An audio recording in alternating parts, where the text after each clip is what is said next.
বৈষম্য বিরোধী আন্দোলনের তোপের মুখে পড়ে পদত্যাগ করে দেশ ছেড়ে ভারতে পালিয়েছেন শেখ হাসিনা। পরিবর্তিত রাজনৈতিক পরিস্থিতিতে জনগণের সঙ্গে সম্পর্ক উন্নয়নের মাধ্যমে নির্বাচনের প্রস্তুতি নিতে দলের তৃণমূল নেতাদের প্রতি নির্দেশনা দিয়েছেন বিএনপির ভারপ্রাপ্ত চেয়ারম্যান তারেক রহমান।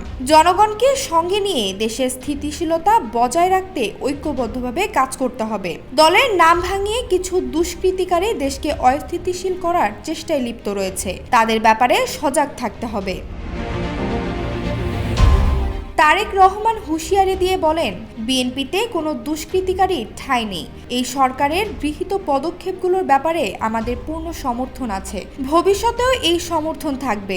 বর্তমান সরকারের পক্ষ থেকে যেন যত তাড়াতাড়ি সম্ভব সংস্কার এবং নির্বাচন প্রসঙ্গে রাজনৈতিক দলগুলোর সঙ্গে ব্যাপক ভিত্তিক সংলাপ শুরুর ঘোষণা দেওয়া হয়, সে ব্যাপারে আমরা অনুরোধ করছি। দায়িত্ব গ্রহণ করে বিগত আওয়ামী লীগ সরকারের আমলে নির্বাচন কমিশন সহ দেশের গণতান্ত্রিক সাংবাদিক প্রতিষ্ঠানগুলো 250-টিরও বেশি ডিজাইন অপশন নিয়ে ওয়ালটন স্মার্ট ফ্রিজ, বোঝে আপনার প্রয়োজন।